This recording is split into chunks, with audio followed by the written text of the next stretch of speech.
Well, hey everybody, and welcome to episode 72 of the Return of the Pixar Post podcast. I'm TJ. And I'm Julie. And boy, if you've forgotten who we are, we don't blame you. We're back. So we're going to use this episode on the 12th anniversary of us starting PixarPost.com, and that would be March 25th of 2012 when we kicked off Pixar Post. We started our podcast about a year after that. Was it really? Yeah, it was a little less than. So we're early podcasters in 2013. Wow. We had an inconsistent schedule throughout because it was kind of more driven on when we were getting interviews with Pixar artists, directors, so on and so forth. But now we decided after 2020, when we took a break after the pandemic kicked off, our last interview was with Valerie Lapointe, and we decided we were going to come back on the 12th anniversary of our show and kind of reintroduce ourselves, talk a little bit about, it probably won't be the most exciting episode from a Pixar news standpoint, but what we're going to do is we're going to level set. And that's probably a bad way to say that, isn't it? It's going to be exciting. We're going to talk. We have some news to talk about. We're going to reminisce a bit. Yeah, but that's what I was going to say is we're going to spend some of the time reminiscing. Because 12 years, like honestly, when we were talking about this the other day, I was like, no way. Yeah. 12 years? Yeah, it's wild stuff. So we needed a little bit of a break. We needed a refresher on the podcast. Our lives just got incrementally much busier between day jobs that we have and having a family and everything like that. But let's just go through a little bit of the items. Oh, well, okay. So the other things we're going to talk about, not only the some highlights and some of our kind of favorite moments over the last 12 years of our website, we're going to talk about kind of how things have changed with our website and websites in general. We're going to talk about some of our opinions on Pixar, where they are at, what we like, what we want to keep in place, and some things that maybe could use a little bit of a shakeup. So we're going to talk about that as well. So, you know, kind of some challenges that we kind of view that they might be having. Some news talking about Monsters at Work coming up on the Disney Channel for Monsters at Work Season 2. Seeing the movies Soul, Turning Red, and Luca in theaters again. Elio delays A Real Bug's Life. I want to throw in a note about that show that's on there. On Disney Plus. Inside Out 2, Win or Lose, and then kind of give a teaser of some of the future episodes that we're going to go back in the archives and pull out some of our interviews that we've never even released. I know. We and there's some good ones. Yeah, for sure. We've got one that was queued up with... Onward, right? Well, we've got The Art of Onward with Drew Taylor. We've got one about the scoring process for Monsters at Work Season 1. So with Dominic Lewis, the guy that did the music for that. So boy, oh boy, we've got a lot that we can dive back into. And, you know, definitely stay tuned for, like I said, some of our thoughts on the state of Pixar, the state of our website, and things like that. It'll be kind of fun. What do you say we get into it? Let's get into it.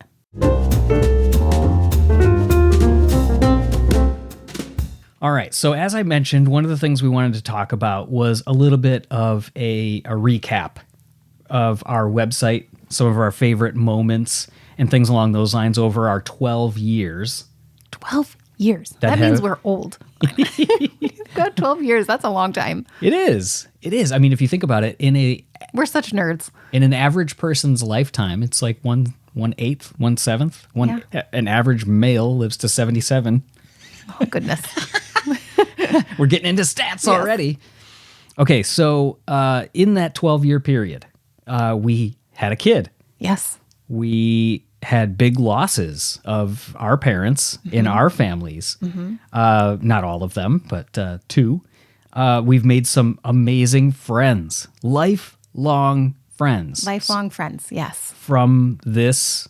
From our website. From the website in general, including said podcast. But then, you know, we've also had some amazingly fun conversations with people at the studio. So we've been to Pixar because of the website that, again, was your idea to start. Oh, thank you. Thank you. Yes. So, okay, how many films have we been to the studio for? Let's recap. Okay. Count them off on your fingers so that way we can tell the folks at the end. So Monsters University. Yep. We had a casual trip that you and I attended in 2013 after you went for Monsters University. So it wasn't for a press event. Invited in by Mark Walsh. Inside Out, Good Dinosaur, Coco, Incredibles 2, Toy Story 4, Onward, Elemental, and then upcoming, another reason we wanted to kick the podcast back off is because we're going again for Inside Out 2. And so excited. Very excited about that. So how many trips was that? That was 9. 9, okay. And then we have a close but no cigar one where we went not to the studio, but to the Sonoma Raceway for Cars 3. So we can't really count that, but it was for a Pixar press event. So that would have been 10. So that's 10. We were skipped over for the Finding Dory one based on an accident with the Disney PR team. And then we did virtual press events for Soul, Luca, Turning Red, and Lightyear, those 4 films that were pandemic and post-pandemic. Yeah. That they were still doing them there. That's a wild... That's a lot. Thing to think that, you know... 14 films, I think. Well, the first group you counted off was 9, 10, 11, 12, 13, 14. Yeah. For the 14 times, we've essentially had opportunities to get face-to-face and talk to Pixar artists. And filmmakers. And share some of that with our readers and listeners. And that has been, I mean... Forget a highlight for the website. That's a highlight of my life. Yes. 12 years ago, if you would have told us that was like our dream. It was the dream. Just to talk to some of the filmmakers and artists. Yep. And like, just have a casual conversation with them. And the fact that we are now on film 14 of us being able to talk chit-chat to the filmmakers and artists is like such a dream. It's wild stuff. It's super cool. It's super cool. Okay, how's about, let's reminisce for 1 second on the thing that kind of kicked everything off for us. So if people have been longtime fans, readers, listeners, whatever you want to call them, of our website, one of the first things that has to come to mind is... Oh, Partysaurus Rex. 100%. And I'm pointing over your shoulder to a poster, framed, double matted, signed by Mark Walsh on our wall. Mm-hmm. And then in our cabinet behind us, which can be seen when we do our live video hangouts, is the recreation of the custom Partysaurus Rex toy that I made. Yeah. I think I made like 5 of those things. Yeah. Let's tell a little inside baseball that I don't know we've ever mentioned. Inside baseball? That's a phrase. I have never heard that. Okay. You can't play baseball indoors.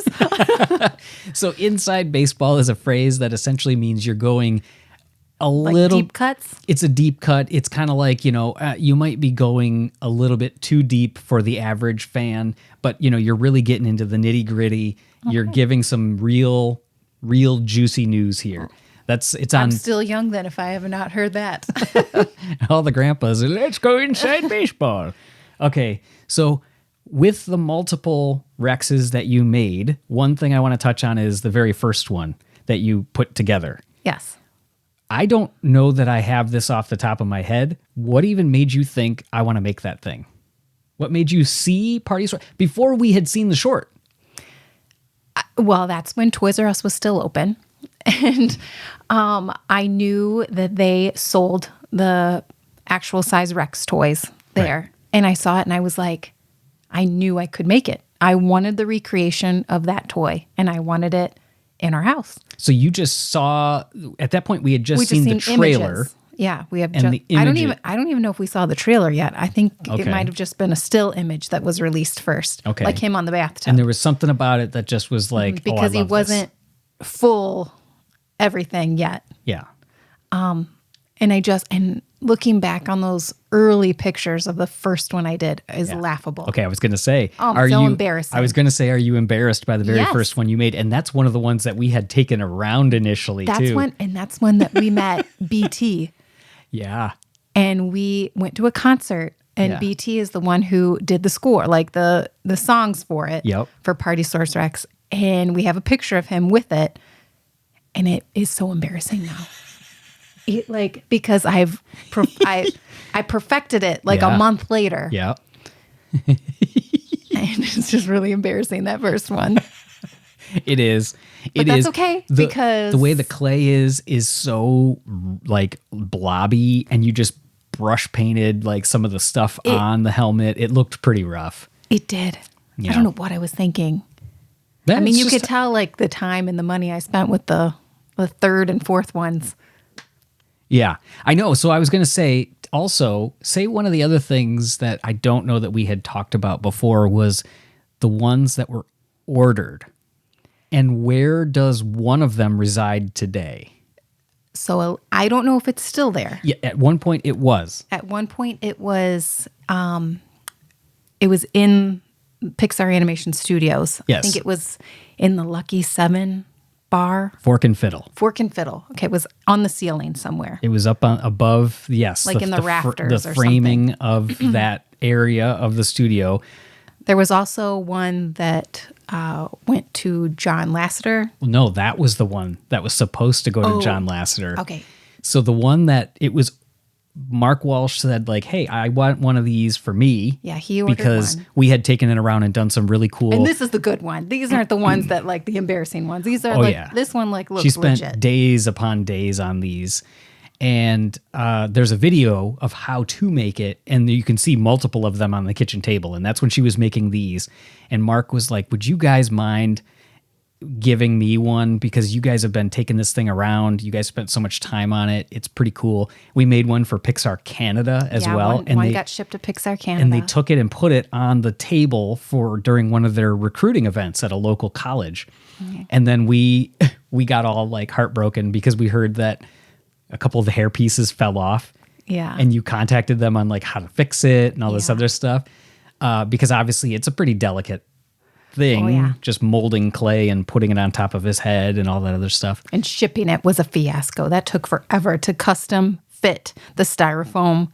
It cost us a fortune. It cost over $100 to send these things. Yeah. Each one because was we over had to $100. have this gigundous box that it went in, and then we used a saw and custom cut styrofoam strips. So there was like 18 or 20 like discs of, not even discs, but like squares. Yeah. We traced the outside of Rex, cut them, and had like pressure points where it would push on the top of like his back and not his delicate hair. The delicate hair, yeah. Like the octopus hair or the Viking hat. Yeah, we held these individual pieces. We cut them with a saw. You held the vacuum while I cut it because the styrofoam junk was going everywhere. And then we had instructions on the order to pull straight up. Yep. To pull out the numbers. We said pull them out in this order so that way it wouldn't tip and do all these other things. Yeah.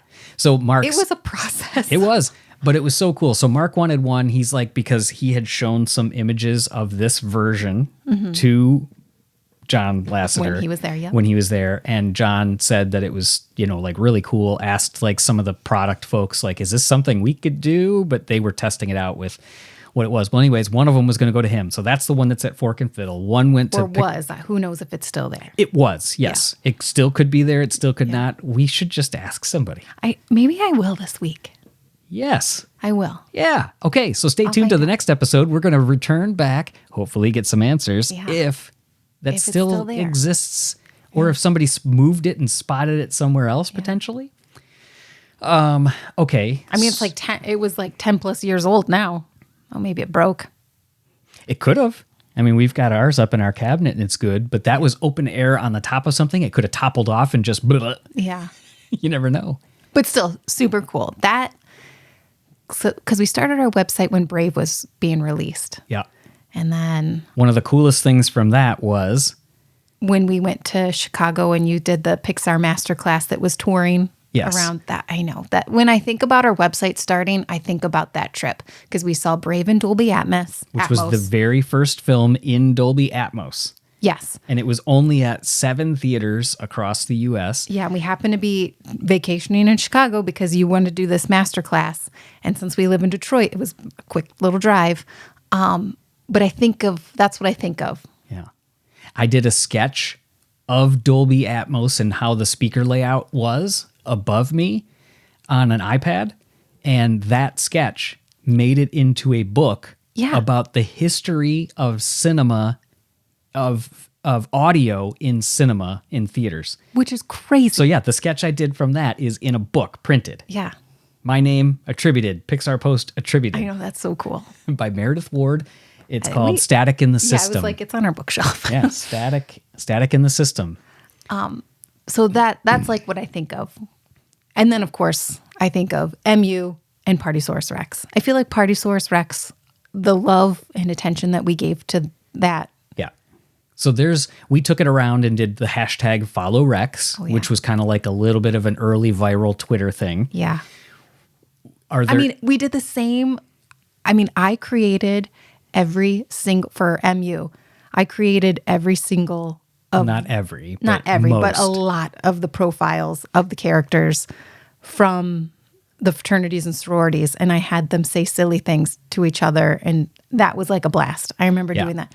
And that took forever. Well, that was in the days of Twitter too, where you could not have multiple logins under one app or on the computer. Yeah. So we would have to say, it would be like Randall talking to Mike Wazowski. And Randall would say something to Mike. We'd have to log out of Randall, then log in as Mike and reply, then log out, and then have like Red from the Jocks reply back. That was a ton of fun. Yeah. That was a ton of fun. I wanted to ask one more thing on Partysaurus Rex. What is one of the things that you remember? So we did that follow Rex where we would just take him, like what people would do, if anybody doesn't know listening to this, they would take like a flamingo or one of those trolls, like a garden gnome, and like take pictures of it around and just do silly stuff. And we would be like putting Rex in these ridiculous scenarios. Mm-hmm. What was one of the ones that you remember the most of us taking those pictures? We were vacationing out in California and we went to Disneyland. And that is the first time someone recognized us, who we were, from our website. And that was like year one. His name was Cameron. I don't even remember. Yeah, his name was Cameron. We walked into the park. And we had Rex with us, and someone said, "Oh my gosh, are you TJ and Julie from Pixar Post?" That was the weirdest thing. Yeah. Because it's happened since at Disney World. Yeah. But like that was like year one, and that was like crazy to know that like other Pixar fans had noticed us. And that's actually when we met some other friends that trip. We met Marco with Pizza Planet Truck. Yeah. And we went on a ride Pizza Planet Truck. And, but that's one of the big things I remember. And then our friend Paulina. Of course. And her daughter, Christina. Mm-hmm. That's been, Paulina's been on many of our hangouts. Mm-hmm. So that was pretty cool. That's when I got the wicked sunburn. And my face was swollen. We won't get into all that, but I got so burnt that... But that's when we also traveled up to Pixar. That was your first time. Yes, that was the casual trip that we went to Pixar. And the coolest part about that was being able to go into the vocal booth at Pixar. And Mark's telling us... I think that was one of your absolute dreams. Still is, I think. Oh, absolutely. But it was one of those things that standing there, Mark's like, yeah, Mater, Larry, the cable guy, Mater, has had many of his lines recorded at this microphone. He's like, he was so cool. He's like, here, let me jump over here. And like, you go in like the sound, I'll go be at the soundboard. You go in by the microphone and like, we'll pretend. Yeah. We didn't record anything, but it was just so cool to like play along and experience all this stuff. It was like, that was like a really special moment. It was amazing. Yeah. Seeing and that, to see the wall too. To see the signed wall that all the people that had recorded in there. Now, of course, most of them are now either in other locations or in Brooklyn or the Brooklyn building or the other Pixar building. There's lots of other places. The Follow Rex that I remember the most was getting the caricature. You go to a zoo or a circus or wherever, and they have like a cartoonist that will draw somebody with like a big head and, the silliness. Yeah, we paid a guy to sketch Rex, and it's like a comic version. And I remember Mark called us and was like, this is getting out of hand. It's so awesome now. It's like, why can't I remember that one? You really don't? I really? That's my favorite one. Oh my, I vaguely remember. We did so many because then when Partysaurus Rex like premiered, when it like went in theaters, and we had like a fake red carpet and like. It wasn't fake. It was a real red carpet. It was a real red carpet in our house, but. No, we took it to the theater. Oh, well, we did that too. But I'm just saying when we. Came back. Yeah. Yeah. Where did we get that done? At the Detroit Zoo. We took him to the zoo. We sat him in a chair. We took a picture of the guy that drew Yes. him Okay, holding I can the see Rex. the picture now. I see the picture now. And then, in my he mind. sketched Yep. him. Like, I he did, remember. like, the caricature sketch. Yeah, that was some wild stuff. And then all the stuff we would do in grocery stores. Yeah. I don't know why. Every store. We took that thing Target. everywhere. When the Monsters University DVD, Monsters Incorporated DVD was re-released, it had Party Source Rex on it, and we took a video of Rex riding down the. We're like asking the. I mean, we clerk, took him to Fenton's. Oh yeah, Yeah, with From Up, Yeah. the ice cream shop. Well, that was because we were there In with California, him. yeah. Yeah. Tons of great stories. I think one of the other highlights that comes up, you mentioned people noticing us. I've mentioned it on here. I mentioned it when interviewing Aaron Hartline, the supervising animator on Turning Red, that it was one of my highlights is when he recognized me in the studio. I was in the store and he like stopped and looked in the studio store and was like, oh, "Hey, are you TJ?" And I'm like, "Oh, this is too cool." That feeling right there. I can't. I'm speechless even saying that is like Yeah. the craziest thing because it's Yeah. like, wait a second, we know who you are. How do you? Yes. I don't expect anyone No, there to know who we are. That was the other one. The very first time it happened, though, now that I'm thinking about it, because a lot of these memories come flooding back, is when Albert Lozano pulled me aside out of the Inside Out theater. I'm like 90% sure, 95% sure it was him. But that was like my mind was blown. Oh, I thought it was going to be about a producer. A producer. What's this one? The one when you went for Inside Out. Oh, yeah, that was amazing. I was like, because that's the one I feel like you always talk about. Yeah, so the first night we were walking out of the screening and Albert Lozano was like, "Hey, come here." And he's like, "Are you TJ from Pixar Post? Like, it's super cool. We watched some of your stuff." Well, yeah, so the other one was when we were sitting around the table at Inside Out as well with Pete Docter and Jonas Rivera. And Jonas Rivera's like, everybody's going around. They're like, "I'm so-and-so from Vogue, from... wherever, all the different... Yeah, Wall Street Journal. Yeah, all the big sites. And then there was the other, like, Pixar Times and Pixar Podcast. We get to, I'm like, "I'm TJ with Pixar Post." And he's like, "Wait." He's like, "It's like basically stop everything. You're TJ with Pixar Post? Like, we legitimately watch your streams." It was so cool. And that's why one of the things that it hurts me that we haven't been able to do as much as we have. Because to know that at least some of the things that we're talking about are at least entertained by people in the studio is just super cool. We do it because we Love it. love Pixar and we like doing these types of things, but it's super cool that some of it is like brought up. Noticed or recognized because That's wild stuff. it's crazy. Yeah, wild stuff. Yeah. So let's see, what else would be like a top memory? I'll say one of them is we started with a very bad logo in 2012. It was essentially like somebody else's like clip art of the Luxo lamp, and we made a junky version of a stamp. The colors were all bad colors.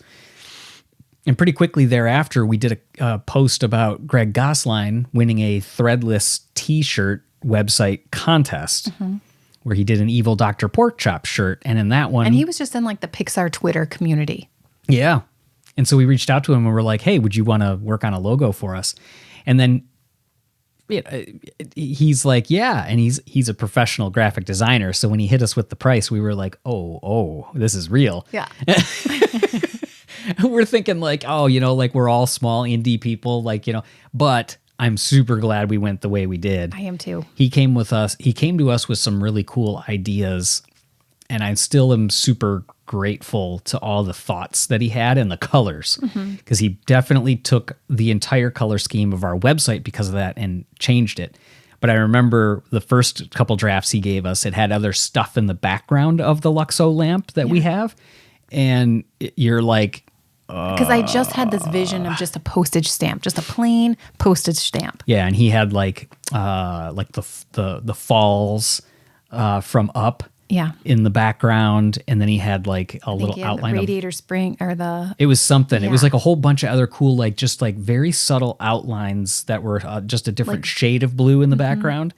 But yeah, ultimately I gave him an early version of the Evernote app icon. And I said just something like this, just the background to be more plain so that way it reads easier across other things. And then you said, can we do one differently for the podcast wearing headphones? Yes. And he came back with a great version that we didn't. I still love our logo. I do too. Like I really do. I know. think Greg about did such a good job on it. Yeah. Just the best. So if you ever need any work, look up Greg Gosline, Gosline. Yeah. He's great. Okay, let's see. Redesigning the website as well. You have redesigned our website A lot over of the times. past 2 years, I think 3 times. Correct, because I haven't been able to settle in it. But really, realistically, there's like 2 or 3 big that anybody's going to notice redesigns. The very first version, no big deal. Second version was when we were on Blogger. Yeah, because back in 2012, that's when blogs were All the rage. everywhere. Everyone had a blog. We were tracking no less than 20 to 25 other Pixar fan websites, many of them that started the same year we did. Pixar News, Pixar Corner, like literally like there's tons of them. At that time, Pixar Talk was still a thing. It's wild to see how the landscape has changed. And it's funny, one of the other things that kind of deflated me in looking back over this journey when we were writing these notes is I spent well over a year of very hard work Porting everything over. porting one by one because I wanted it to be native in WordPress, because we wanted to move to WordPress to get a more professional look and to take the website to the next level. One thing I didn't know that would happen is because of that is the more professional your website looks, oddly enough, the less people engage with us personally. Yes. Because it doesn't feel homegrown, it feels more like a business. And it's one of these things that as you have a business, you want it to keep looking more and more professional. You keep getting more lights. You get, like if you're doing a video for all the YouTubers that do this now, they keep adding lights, better cameras, blur the background, all these things. And it reaches a point where you don't feel as approachable anymore. Like it's like just two people hanging out. Now we're like, it feels like we're a business. Yeah. So it's that. But it's really pretty. Yeah. It looks really nice. Well, and it makes it more secure. It does all these other things that help us out as well. It allows us to do it allows us the flexibility to display and do things the way that we want them as well, because we have a very specific vision of how we want this thing to look. It's a little more creative rather than bloggers. You can't customize it at all. Yeah, it's like write the post and hit send. Yeah. There's not, the way the pictures are displayed, they're always super tiny. Anyways, so I spent all this time, and then everything kind of, as time has gone on, you can see the hits to the website portion of the news and everything going down, because people don't read as many long form casual blog posts as they used to. It's a different thing now. It's all social media, whereas before it's all 3-minute or less TikTok kind of videos or Instagram reels. Yep. You can watch it, swipe, and you can just sit there for hours, and it's just all these quick videos, which has been interesting to try to figure out. Yeah, and it's one of those things where it's like we kind of tried to conform to that a little bit, but where we need to get back to is don't try to chase an audience. We need to do, and what we're going to continue to do, is frankly what we would want to read. And one of our main things is reaching out and staying in touch with the artists, sharing that news. We know one of our most consistent audiences that actually reads a longer form post are, artists. Students.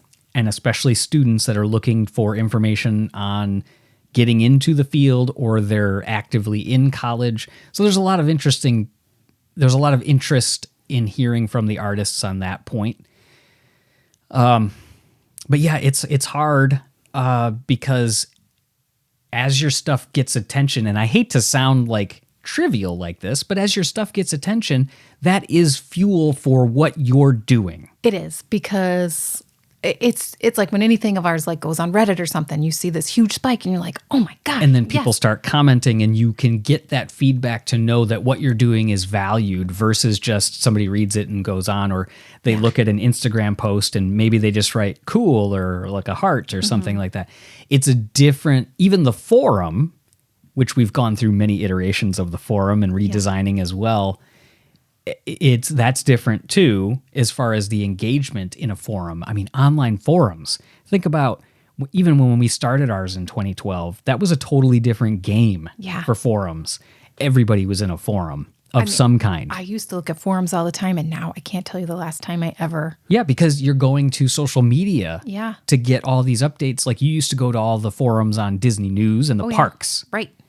And specifically the parks. And now you can just watch all these YouTubers, Paging Mr. Morrow and the Tim Trackers. Yeah. And then you can see other people that are like, check out this grand new opening. You don't have to go to a forum where you're engaging in conversation back and forth. No, now, I can just go to like Instagram and just say, such and such, Space 220 food review. Yeah. And see 100 videos. Right. And watch my forum. Yeah. So it's all these micro posts. And now that's not to say that the forum is not still a great place, because there are several users that really prop that place, our Pixar Post forum, up. And they continue to share news on there. But but everything is a different game. It's just changing. Everything is changing, and we're learning to adapt to it. And But at the same point, that's what I'm saying. We're not chasing it. No. We're going to continue to do the kind of posts that we want to do. They're going to be, some of them are going to be the quick news like we've always done, and some of them longer form. But the landscape is just different. Yeah. So it's harder as we've gotten older, more developed in our career. Mm-hmm. We have a lot more responsibilities at work now with our having a son who's in theater plays and all these other things. There's a lot more in life.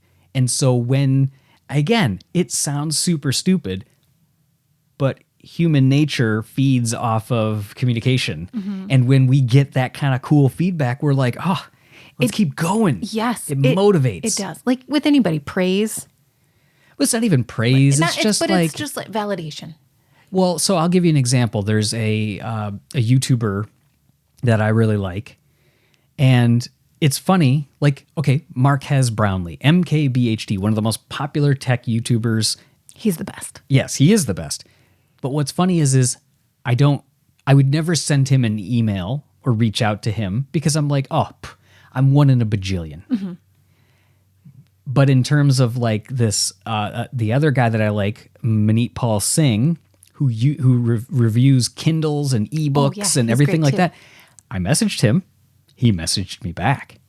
And he's like, these are the kind of things that, keep me going. And I really appreciate you reaching out and everything like that. So there is this tipping point where your audience feels like you're established. There's no more, like you're not reaching out to him anymore. You're just going to, if anything, just throw a random comment out there. It's just funny how the human mind works. Because if Maneet Paul all of a sudden continues to get super big, I'd be like, bah, not friends anymore. Yeah. Like, I don't know. It's interesting. Yeah. But, he's like, I really appreciate it. And I didn't say anything other than just like, man, that last review was really helpful. But I messaged him separately, not through social YouTube, media. I went to his website, got his email address, sent him an email. Old school.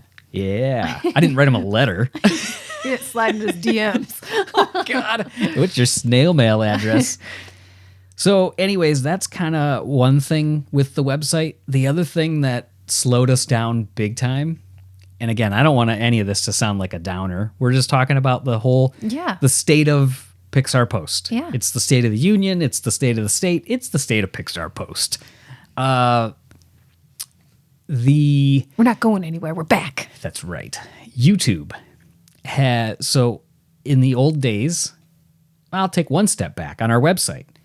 We didn't have to have all these cookie policies, California CCPA, the Child Protection Act, that we didn't have the European laws that we had to factor in.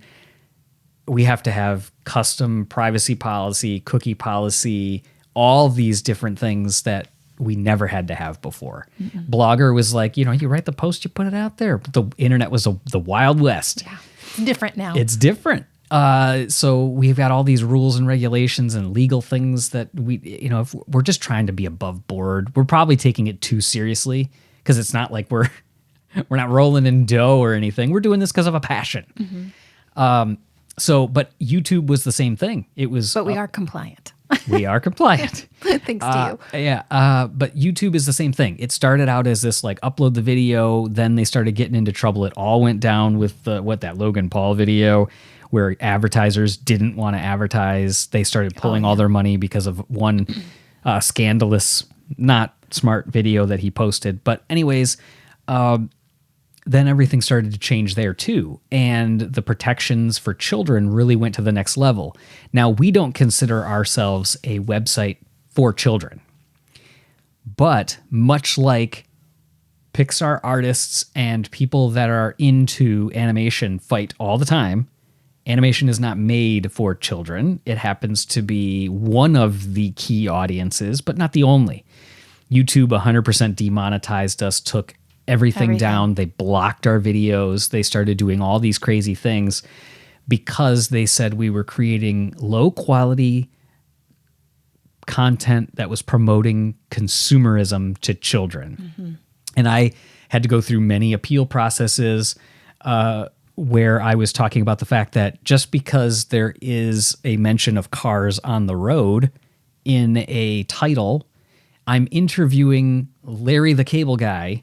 I'm interviewing the artists that physically worked on this project, and we uploaded that video. And because of that, we were like, that's kids content. It's cars. Yeah. And then it became all the products. So any product review that we did that was, like even the $500 $500 life-size socks toy, or not even toy, collectible item. Yeah.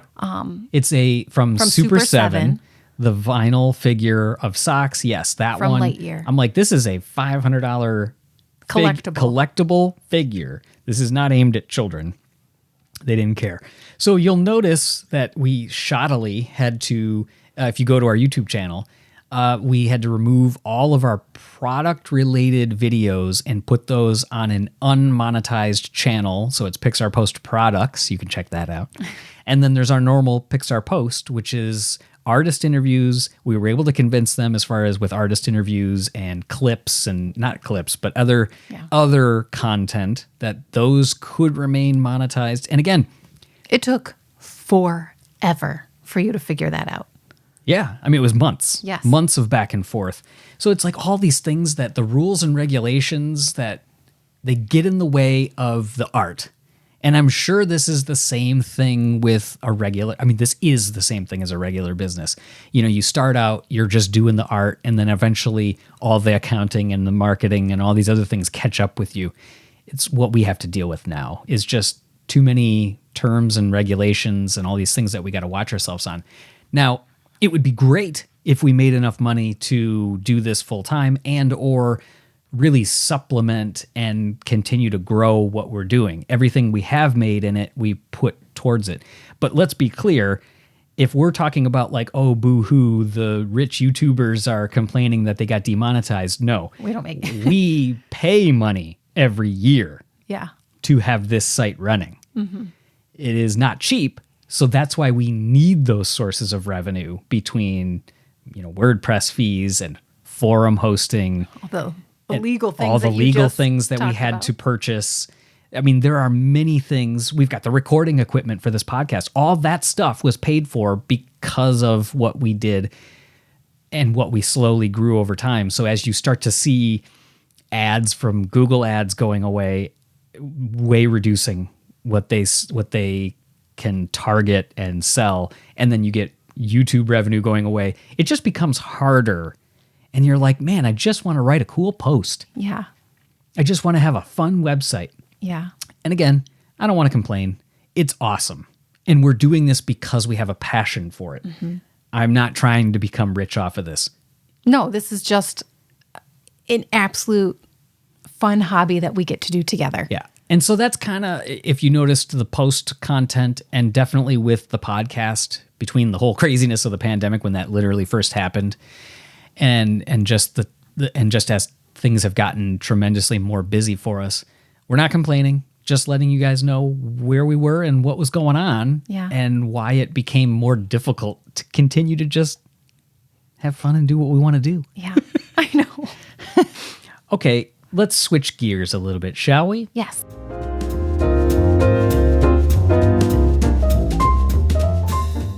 All right, so the next thing I wanted to talk about is some Pixar changes. We're going to get a little casual and talk a little open and honest. We've had some time to kind of think about some of these things. So we want to talk about some things that we'd want to see change with Pixar Animation Studios. Yes, we're going to be bold. But then also some stuff that we want to make sure doesn't change. What's some of that core stuff that keeps us involved in Pixar and loving Pixar? And one of those, I'll just go right off the cuff, is Pete Docter is still such a calming, amazing force that I believe in. I do too. For running Pixar Animation Studios as the chief creative officer. Now, I know he's also mentioned his passion for continuing to direct and tell stories because he's like a filmmaker at heart. He built his career on that. He is a filmmaker at heart. So where I want him to be in that role only if he truly wants to be in that role. If somebody else wants to be the face of Pixar, fine and dandy. But the one thing I want out of Pete is so here's a change. I want him in the public eye more. The one thing that John Lasseter nailed was his ability to be engaging and in front of people all the time. Pete Docter is engaging. There is something about his voice that resonates with me, and as soon as I hear it, I am in. I listen intently. He's got this weird draw where I agree with that. But he's not a showman in the way that Lasseter was. No. He will draw you in with a story. Yeah. He will sit you down and tell you a wise tale, and he'll engage you that way. But that also becomes hard when you're trying to push a movie. Yeah. I feel like Pete Sohn is like that too, because Pete Sohn is a very captivating storyteller as well. Indeed. Engaging. Indeed. So that's one. Two, I want to know where Andrew Stanton is. Yeah. I know he is directing another show for Netflix. He at least has a couple episodes, I should say. So that's on the docket for him. But is he like Lee Unkrich now? Where is he's still at the studio from what we know? No, I think Lee's gone. No. I'm sorry. You meant Brad Bird. No, stay with me. Sorry. Stay with me. Sorry. I know I kind of diverged before I got there, but so I'm saying like Lee Unkrich, yes, he's not there. I'm saying Andrew Stanton is still there, but is he like a Lee Unkrich where he's only... So Lee Unkrich is now just like a creative consultant. He comes in occasionally, or like Brad Bird, where he'll come in occasionally and provide insights. Well, I guess Brad Bird probably isn't anymore since he's... But he kind of... over at Skydance Animation now as well. But yeah, is he going to be like that, just providing guidance on scripts and things like that? But when one of the things that drew and separated Pixar from every other studio, if you think of Illumination Entertainment, if you think of Sony, you might think of a director of a film, but they were not these cornerstones of the studio that you thought of. Like casual people knew John Lasseter first. They would also know Andrew Stanton and Pete Docter. I would say they were like second. Yes. Tied for second. 100%. Same with Brad Bird, though. But it still was that lore of the three of them kind of coming in. Yes, Brad Bird was, coming in after the fact, but I don't know. I feel like a pinnacle. We know where Lasseter is. He's at Skydance. We know why he's at Skydance. We know what happened, why he's not at Pixar. Okay. I still feel horrible about all that. I still feel let down and like abandoned in a way because, one of your heroes does a bad thing. But I need to know where one of the pillars is. Yeah. Parade Andrew Stanton out there. We've seen his TED Talks. He can talk. He can engage. I kind of want Stanton to be the pitch man. I don't know. I want to know where he's at. Okay. See if you can find anything out at Inside Out, too. Oh my goodness. Be like, I demand. I have all the questions. Something else we want. I know you're on the same page, I think. I want less movies about people. I need to see movies about characters. Yeah. Think about, in your mind, envision the greatest Pixar movies that span books, products, toys, and a franchise. They probably center around Toy Story, Cars, Nemo or Dory, next Incredibles. Yeah. But I also love Ratatouille as well. Correct. Ratatouille. But I'm thinking, okay, go ahead. Oh, Ratatouille, Wall-E. Great. Amazing stories. That was in that pinnacle period where nobody's going to argue with you in the 07 The to Monsters 10. franchise. Yes, the Monsters franchise. Yes. One of the best. Now, we know that Disney is coming knocking on Pixar's door to produce profit.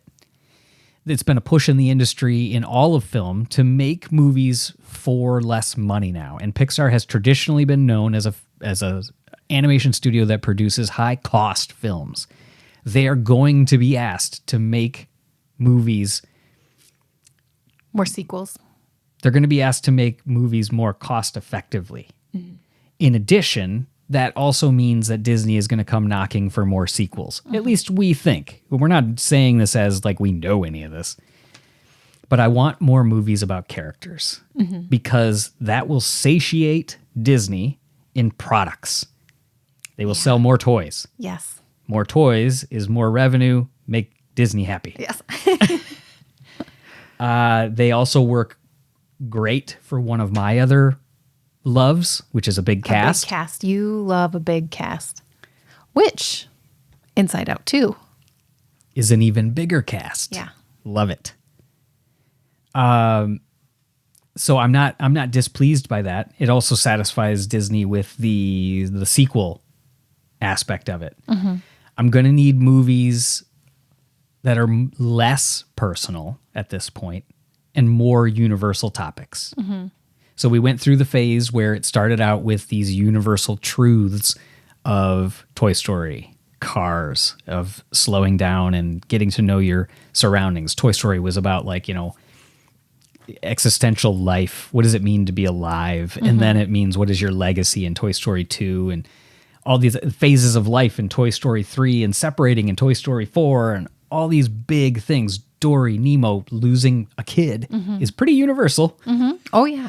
And then what they had to learn with. You get into movies that I absolutely love. Oh, and then Monsters, Inc. with children being scared of the dark. Oh, yeah. Universal. You get into movies like Onward, where it's it's more of a personal story. It tells a great tale. I love Onward. But again, I'm not saying I dislike those movies. But where do I want to see Pixar go now? I want the pendulum to swing back the other direction for a while. Yeah, and I get that. Sprinkle in more of the personal stories with the universal truths. Mm-hmm. I'm not saying move away from it, but it's a good thing to balance it out because we've seen with so many of the Spark shorts, it's these deep personal stories as well. Mm-hmm. And I know Pete Docter has expressed interest that he wants these movies to be more universal truths as well now. So awesome. Mm-hmm. We're on the same page there. And I will say, you said Spark shorts, but I just want to talk about shorts. Now, we went to go see Luca in theaters this weekend because it's back in the theater. Well, it's in theaters for the first time. And it's actually, we saw For the Birds was attached to it. Yep. I loved having a short in front. Specifically, a certain kind of short, though. A silly... Yeah, lighthearted, feel good. Yes, a universe, it just feels good. It's fun. A feel-good short. Yeah. It was fantastic, and I missed that. I feel like, during the pandemic, it was like we felt like we needed these deeply introspective, thoughtful, you're going inside shorts where you're getting and thinking and feeling. But now I'm coming out of it and the pendulum is swinging the other way. And now I just want to have fun. That is an amazing, I love what you just said because I feel like the pandemic was such like a dark time. And I feel like, it's 2024 now. We're at the top now. Yeah. I'm tired. I don't want I don't want to think hard about anything. I just want lighthearted, happy things. Yeah. I love that. Because when we were in it, like you I was like, oh yes, I feel this. I love it. Yes. But now you're right. We've had it. So swing back this way and then it'll swing back the other way. Correct. Again, because you need to have the balance. You need to have the balance. You need to have that balance. But now it's like, let's have the balance for the other way. Mm-hmm. Where society drives the way that writers write stories. So of course we were in that field, that wave. Right. So it went that way. Yeah. But now it's time to swing it back. I want to have a good time. I want to go to the movies and be entertained. We talk about it all the time. When we watched the movie Date Night with Steve Carell and Tina Fey this last Christmas, when we were wrapping some gifts, we said, why aren't there movies like this anymore? And if they are, they're like raunchy comedies. Yeah. I just want to have a good time. There was all those movies with like, what was the one with Frances McDormand where she's on the billboard and everything like that? And like, she was like there's all these sad movies. Okay. I lived it. I liked it. Now I'm ready to change. Yeah. We go through changes. We like certain things over time. Our taste buds change and we like other things. My dad never liked lemonade. One day he woke up and he's like, guess what? I like lemonade. It's just, we change. And now I'm in a different phase where I want to go back to, and I'd be curious to see what other phase people are in. Like, are they feeling the same way? Yeah. I don't know. Is it just us? I don't know. But at this point, I need the studio itself to have a vision and to drive towards it.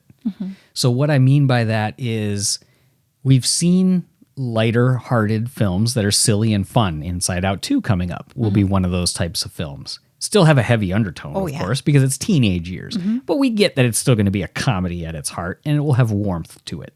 It won't just be unnecessarily sad. But we also got very serious projects, like some of the Spark shorts again, like with Self. There's no... Pearl. Kitbull even. Yeah. I mean, it had a warm ending, but it was a much different tone. And I feel like I don't know, Turning Red was, so silly, but it still had that, I don't know. I was fine with that too. I don't have a problem there. It's really like, I feel in a way we've got all these people that have all these visions of what they want to do at the studio, but I need the studio to drive the vision versus people having personal projects that drive which direction the studio is going in. I get what you're saying. In the early days, we knew that Pixar was going to deliver us a good time. So people went to that theater no matter what, because they knew they were signing up for a good time by buying that ticket. It's hard to get people to go to the theater now. So... Do you think other films like Spider-Verse makes... like the filmmakers want to go certain ways? Oh, excellent. Because yes, we talked about this too, 100%. And I think there's this drive at Pixar too to explore other medium. We had... Yeah. So I know that we had talked... Visually. We had talked to some folks that were at the studio that gave us some information. I'm being a little coy. Possibly intern related, that we're talking about exploring other pipelines and to do a film with a look like Spider-Verse or something like that. And that it's not possible at Pixar, but there's an interest to drive and find it from newer youth coming in that want to explore more styles. But does Pixar want to be a style house that explores styles and direction of film? Or do they want to be a studio that produces a type of film? We can't answer that. That has to be up to Pixar and what they want to do. I have a feeling that business owners, Disney, want it to be a studio that people can count on as a film for a good time. So I feel like don't have the artists drive the ship, have the ship Drive, yeah. take the artists on a journey. Don't explore right now. Do what? Well, it's really more about that have a good time. Because a lot of times when we're exploring things, like in school and everything, I mean, we did it when we were taking like art and photography classes. You try to find these heavy topics. Yeah, that's that true. give this That's big true. weight because you want to make a big emotional resonance and Yeah. connection with everything. Whereas when it started, Andrew and John Lasseter, they just wanted to make silly cartoons and had some heart on it as well, rather than try to make. I guess it's coming down to I'm gonna make a bold statement. It's time to bring the regular shorts back, and it's time to sunset Spark Shorts. For a minute until the pendulum swings the other way. Yeah, probably. Or if you want to do Spark Shorts, it's got to be driven in some other fashion. Because, again, I don't want to pick on Self. It's the most recent one, so it's hot in my mind. But there was the connection with Tippett Studios that they did a stop motion element to it. I don't understand so the shorts were always to drive innovation in some other way for the feature films. What can we explore on the shorts to bring to the feature films? The Blue Umbrella brought more handheld motion, which was then used in Inside Out. You know, there's all these connections that you can see from the short film to the other. So if you're going to show me a Kit Bull that is a hand-drawn short, are we doing hand-drawn at Pixar? If you're going to show me Self with a partner studio, Tippett Studios, that did the stop motion, is that servicing the brand of Pixar, or is that servicing the artist who wanted to make a particular style of film because that was their interest? So who's driving who? Again, I'm not complaining about anything. I love art. I love film, whether it be short film or long form film. I just want to know at this moment, I'm going to center this around one comment, and I don't want it to be viewed negatively, which is I want to know the direction of Pixar. Are they an experimental studio, or are they a studio that makes family films that are fun and warm-hearted? Again, there is no problem with either one.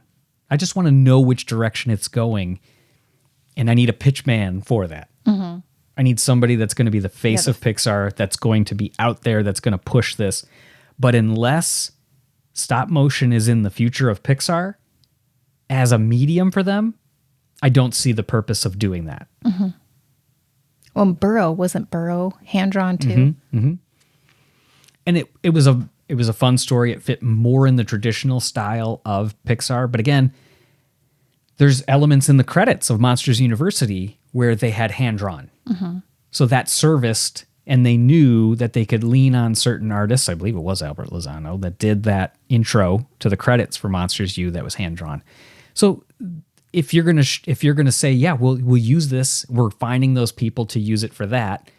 Disney, this is all coming down to me worrying about Pixar because of Disney, not worrying about Pixar because of Pixar. Disney is going to continue to put pressure on the studio that I love, that you love, that we love.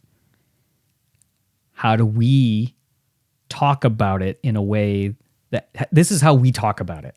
This is how we talk about it casually, because we love Pixar and we want Disney to get off their back a little.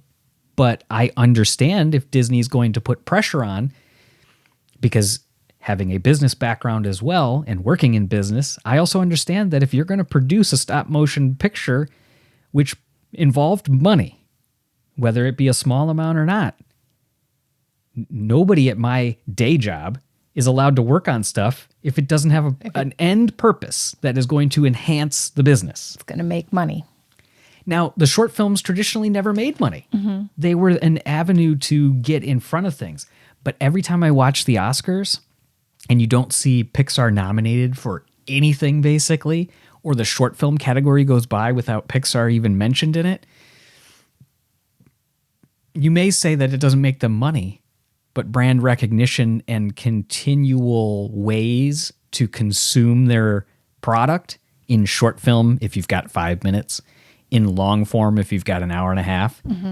You need more ways to consume the goods and have it be bite size. I think a short, whether you consider it direct revenue or not, is award winning, is in front of people in an easier digestible way. We used to get all these awesome DVDs of the shorts, volume 1, 2, 3. Yeah, but no one buys DVDs now, so that's why it's all streaming. But they're on Disney Plus. They're on collections that you can purchase on Vudu or Apple TV or things like that as well, or Fandango at home. I was just gonna say.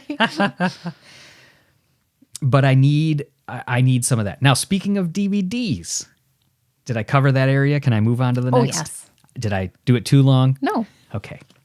The next area. We're back, baby. This is going to be a long one. The wonder of DVDs. One of the very first things that enabled people to become obsessed, that took Pixar to the next level of people having passion for the studio, was their DVDs. Because when you would...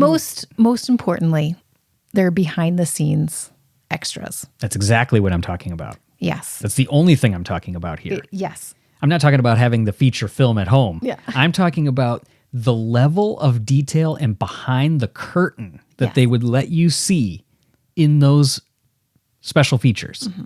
Specifically, I always think the Wall-E one. Of course. We talk about this on live streams. We talk about it everywhere.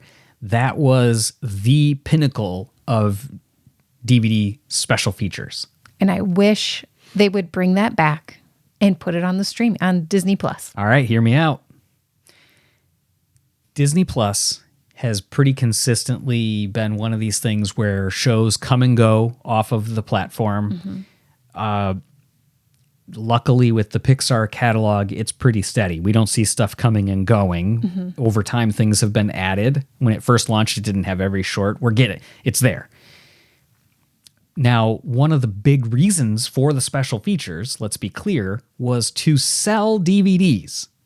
It was, we sold you a movie ticket, you saw it in the theater. We sold you products, aka Toy Story, Cars, Nemo. Merch. Universal truths with characters, sell that. People with humanoid characters with personal stories, don't sell that. To sell the DVD, you put a amazing group of special features on there that artists, that people that were deep into audio, visual, animation were immediately attracted to Pixar and were like, yes, Pixar is the place. This is obviously where I want to go work. It created this... Like the storyboard behind the scenes. Yes. It created a lore that you wanted to be there. You saw what they were doing that was so incredible. Oh, I mean, think about, I can't remember which one it was, but where they're scootering through the atrium. I think it was Pete Docter, actually. Yeah. Scootering through and it's just like, what is this place? Right. Now that is less of a draw now. Still. Because Disney Animation has transformed and has the same cereal bar and does all these things. Right. Other and studios do that now too. Google does it. I mean, a lot of big companies. Yeah. That draw isn't there. But it's still cool. Like, I mean, because they've got the basketball court with the big Luxo ball, which they show on their social media still. All the time, yeah. All the time. And their quick little, Instagram reels and stuff. I just want some of that behind the scenes footage. Yes. For streaming. Okay. So here's my thought. Bob Iger always... Like Brooklyn. Let us look upstairs in Brooklyn. Take us upstairs. If you need to cover stuff with some black cloths, do it. Yes. Walk us up the stairs in Brooklyn. Yep. We've seen downstairs. Take us upstairs. Now, Bob Iger talks about all the time that, it's one of these things where we have to, it's a little bit of like Ed Catmull's book where you got to feed the beast because you've created this thing. You now have to continue to run it, to optimize it, and to make money for it. You got to feed the beast that you created because now people have expectations. These movies better make this amount of money or guess what? You stink now. So... And that's hard to say because the last 4 films, not including Elemental, were streaming. Yep. But again, like I said, let's be clear. The extras were a bonus feature, or 3, I should say, as a way to incentivize you to buy a DVD to bring home. Now they want to have this excuse for people to continue to stay. So they saw when The Mandalorian came out, there was a ton of subscriptions. When the first season ended, all of a sudden people reduced their subscriptions. And then they had to we better announce a season 2 and get working on it because we need this. And then, we got to come up with another series over here and do this. Because you start to see the Netflix problem of, unless you're constantly creating content, people come and go. Mm-hmm.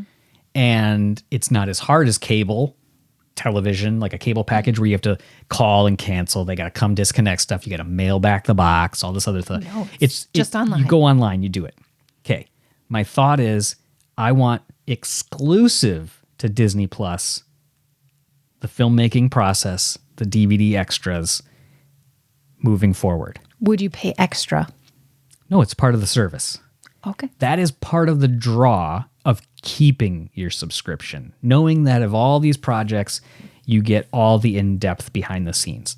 Now, Disney Plus contains, like Elemental, their latest DVD release, contains the exact same releases that the DVD has, but they are all watered down now. The days of amazing DVD specials and extra features are gone.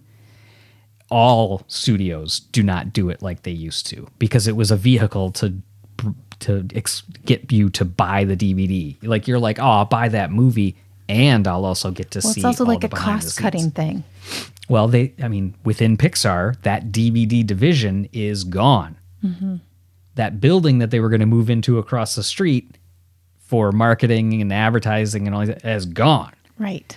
So how do you continue to separate yourself as a studio if the things that you can do to provide these views into your studio, into the filmmaking process that create a lore, that create this studio that visually you can put out there, I want to work there.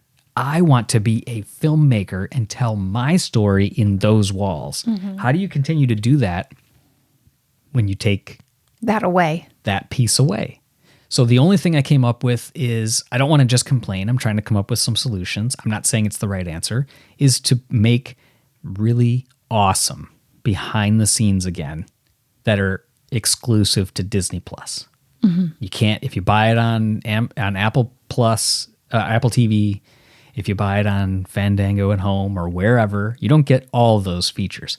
That's the way to incentivize people to buy and keep a subscription to Disney Plus. I like it. That's a good idea. Now, in addition to that, I want shorts. I do too. I want shorts that feel good, that are fun. Again, I'm not saying it has to stay that way forever, but right now, that's what I want. Mm-hmm. And since this is our podcast, I get to talk about what we want, what I want. What I want. Where? So that's kind of where we would say, we want some differences, some changes, not changes, it's really about, it's left our minds to explore these topics because we have not felt a direction out of Pixar. There's also just with the Elio news, I'll skip a little bit to the news, just with the delays, with pushing it back. You're like, we've seen this before. For sure. So it's not surprising because lots of films have delays like this. But it was a little bit surprising to see Inside Out 2 come out quicker. Yeah. Yeah. It's interesting. And I think that's a little bit of when they flip-flopped Toy Story 4 and Incredibles 2, it was, Incredibles 2 is a year earlier and Toy Story 4 is going to get pushed back. Yeah, same kind of thing. It just makes me worry about Elio. We just don't feel a solid foundation. Whereas before you were just like, bam, we know it's coming out. We know it's going to be here. It started when Iger would... And especially because they already did the teaser. Yeah, for sure. And everything. So that, I think that happened with The Good Dinosaur. Yeah, that's true. We saw the teaser and then it got delayed. And then we heard about the director change, the rewrite, all these other things. It started when Iger was very aggressively interested in tickling during the annual Disney shareholder meeting. He wanted to tickle the fancy of the investors by announcing Toys. 4 or 5 years out a list of Pixar projects to let know how deep that bench is of films that's coming. That's where it kind of started, where it didn't allow Pixar in private to make any changes without it feeling like, oh, things are changing. Yeah. Things are changing. So then it became, they held it real close to the vest, and then you didn't hear anything. And then that's why they then had to lean on other studios to make announcements. But I feel like there's a balance. You don't announce 4 or 5 years out. You announce two years out. And I feel like that is something that, they could improve upon, and I don't think they're going to do that again. I feel like Iger learned a lesson there. Like, don't go talking too far out. Because that was Incredibles 2 and Cars 3, and then followed up with Toy Story 4 that they were announcing like in 4 years coming out. All right. Disney wants more money. Disney's going to be asking of Pixar. This is our prediction. This is not known facts. But we're going to play our little what if game here. They're going to lean on Pixar to make more sequels to get more guaranteed revenue.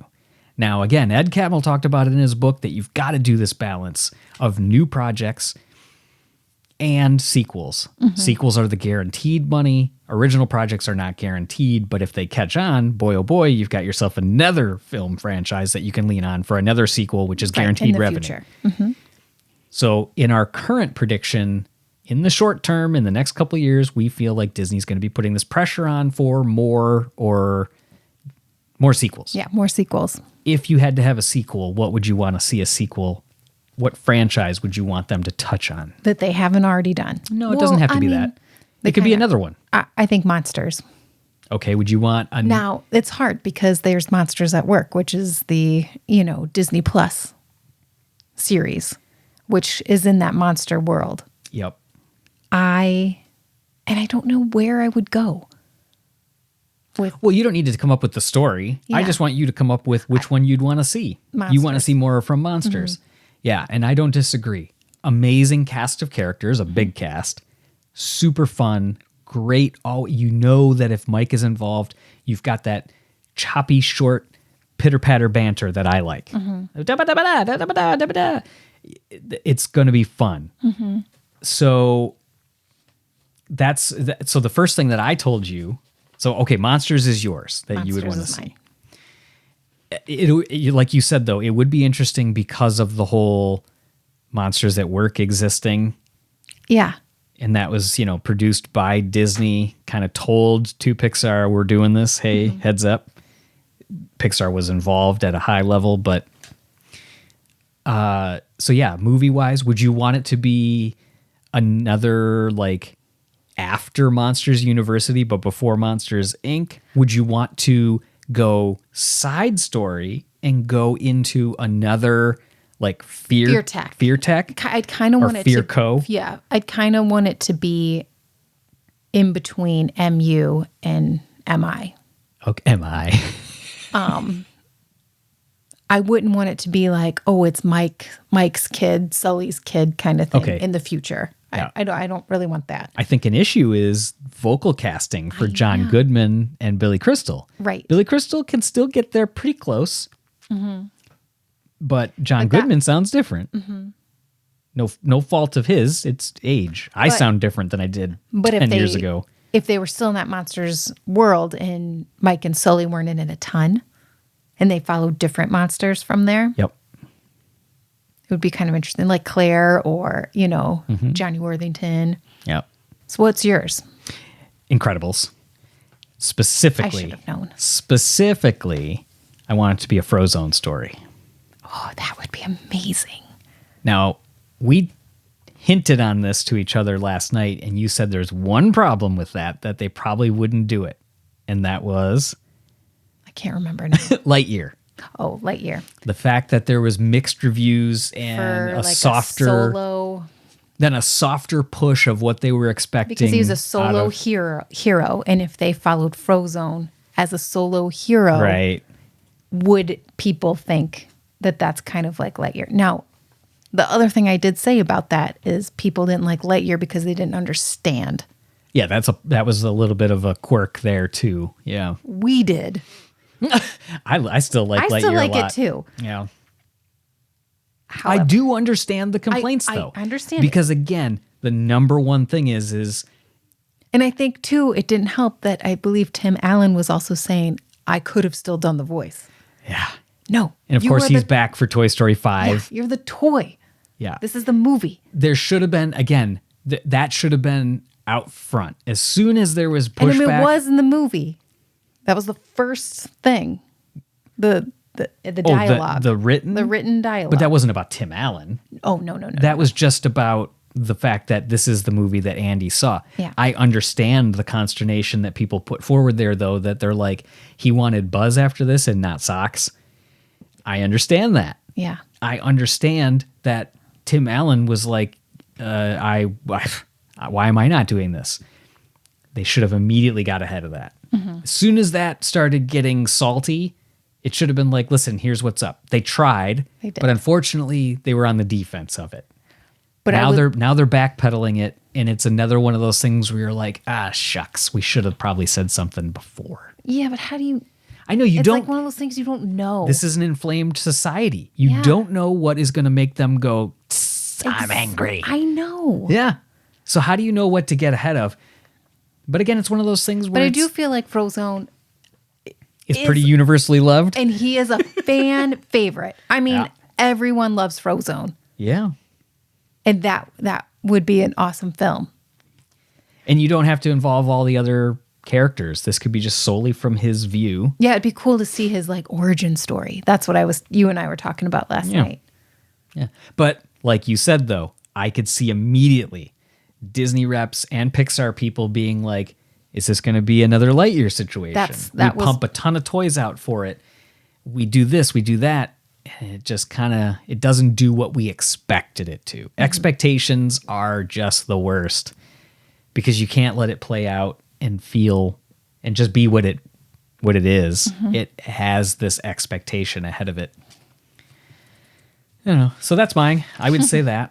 I agree. Yeah. And then we did touch on the fact of the looks with Spider-Verse. Mm-hmm. There's no reason you need to chase those things. The look of Spider-Verse, the look of Teenage Mutant Ninja Turtles, that is going to be defined by the late teens, the late 2019, 18, mm-hmm. in 2016 into 2020s. That is going to be like a defined look for this period. I don't think it's enough that Pixar needs to change their pipeline. They probably have, like everywhere I've ever worked, you have all this patchwork of legacy systems. They could upgrade those things. That probably can be something they want to do. It'd be cool to see a short.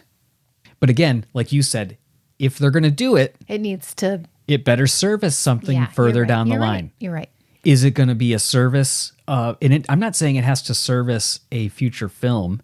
Can it service the brand? Right. Can it service an award? What is it servicing? It does not have to be direct revenue or film, but it needs to service the brand. Mm-hmm. That's what I would want to know. Okay. What do you say we go into some chat of the news? Yes. Okay, so let's touch on a couple of these things. One of them would be Monsters at Work. We got season 2 that the teaser trailer came out for. It looks absolutely enthralling to me. Okay, first off, season 1 was great. It was a lot fantastic. Of fun. It had its flaws. But it was a good, lighthearted, like we've been talking about, a good, fun show. But it was fun as heck. It was fun, a happy little show that was, and the characters were good. Like the new characters, I enjoyed them. Yes. Duncan.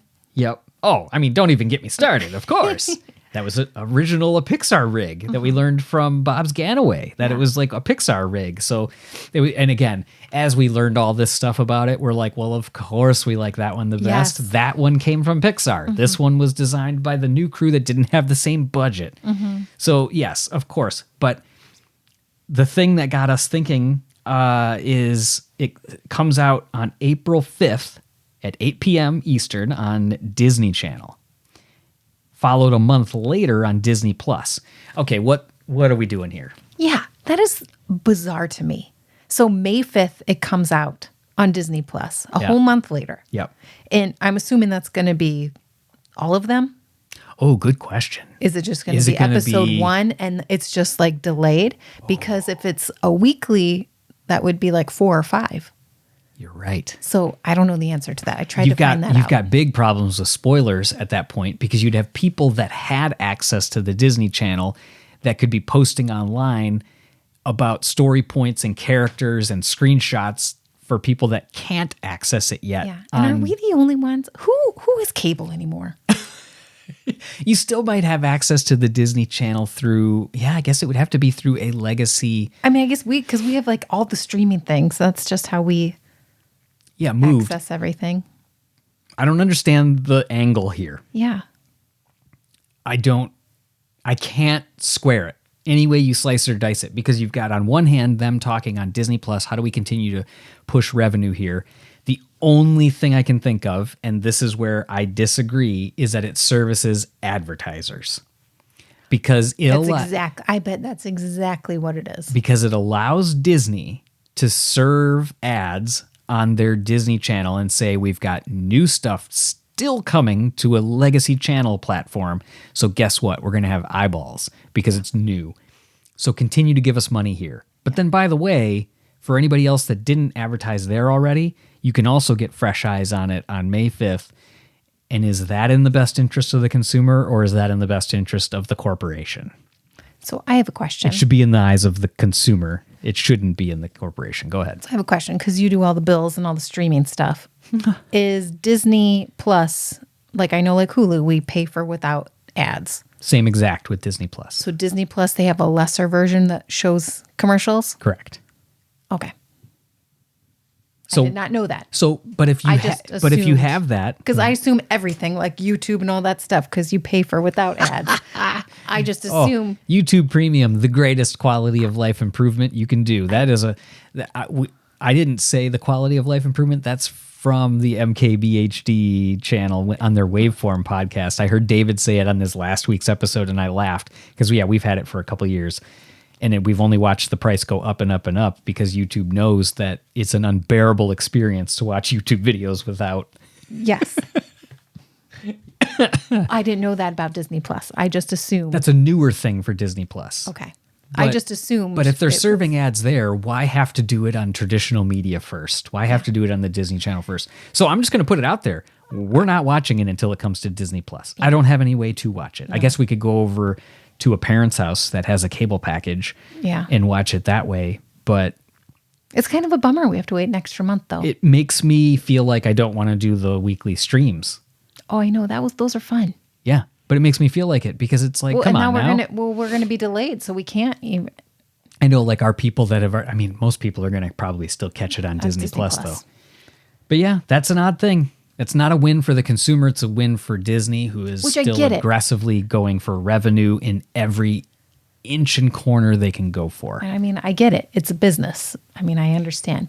But I don't at the same time because I don't want to wait an extra month. No, it should always be about servicing the best needs of the customer first, because then it makes your experience with the app, with the product, in your eyes, a flawless experience. Apple won't release a piece of software until it's supposed to be, in the traditional days.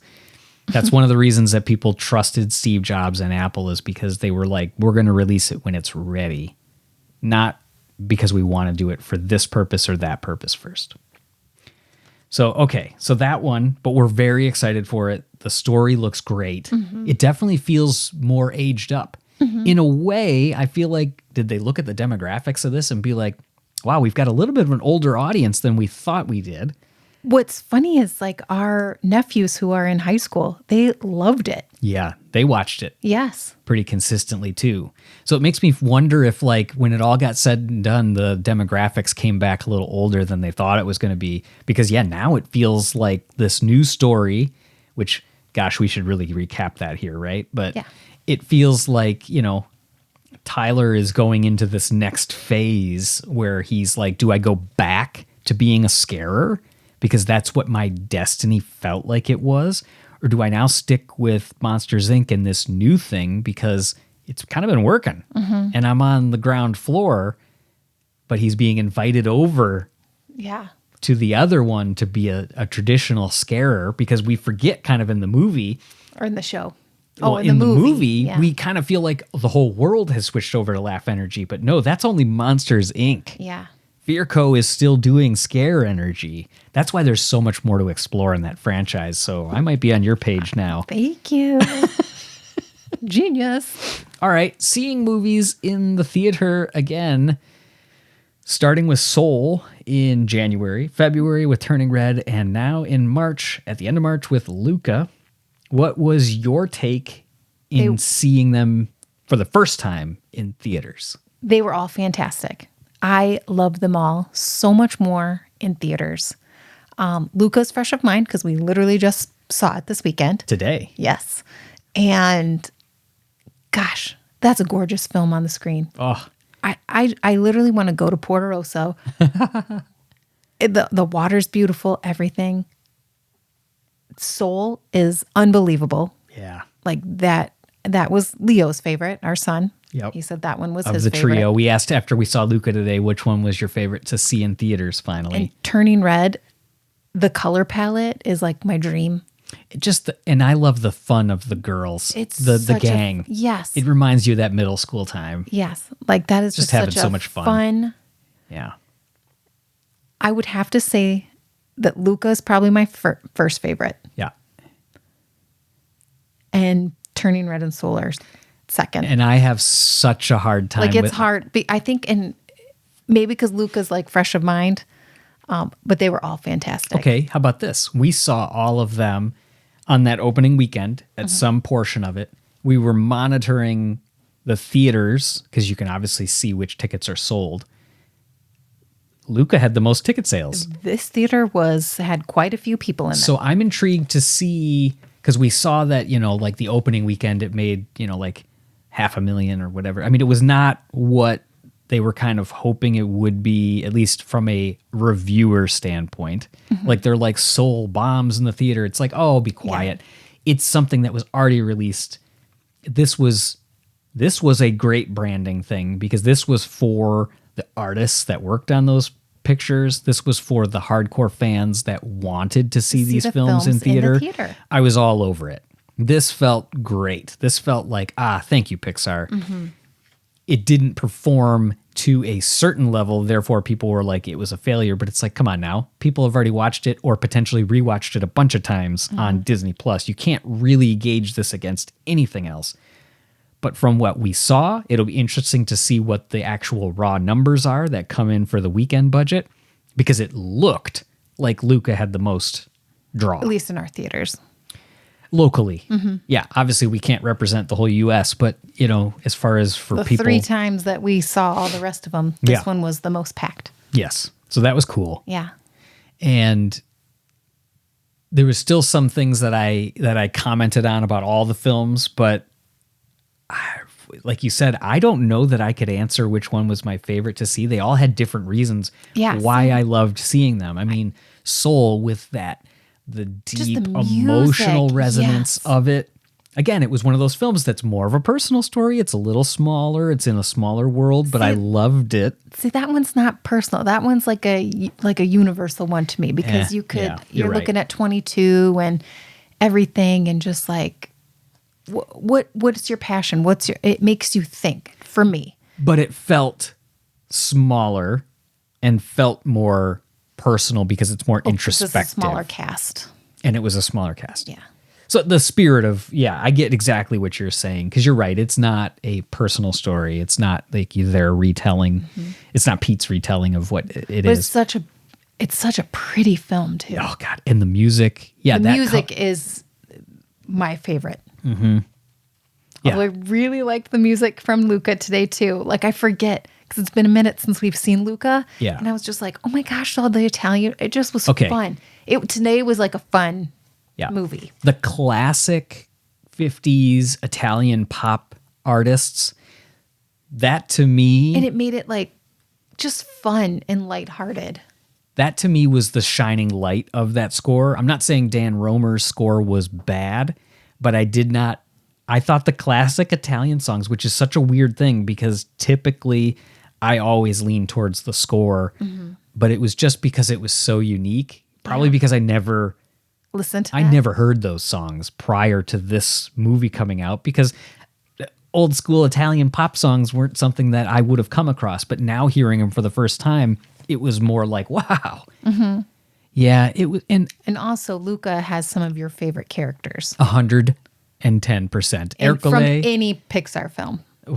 I would love to do like a ranking of Pixar characters across all the franchises to be like my favorites.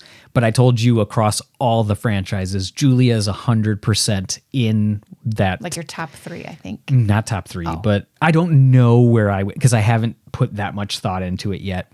But I can tell you that she would be up there because her character is just, the writing and the animation on her is otherworldly, and her vocal work is so good too.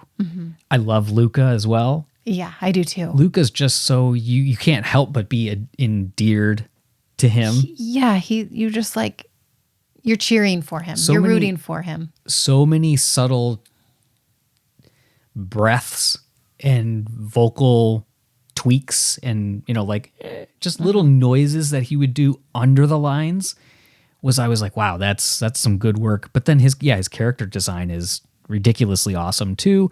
And then, I don't know, you go back to Soul and Joe's character and the fact that it's about jazz, that tickles my fancy, as we've talked about many times.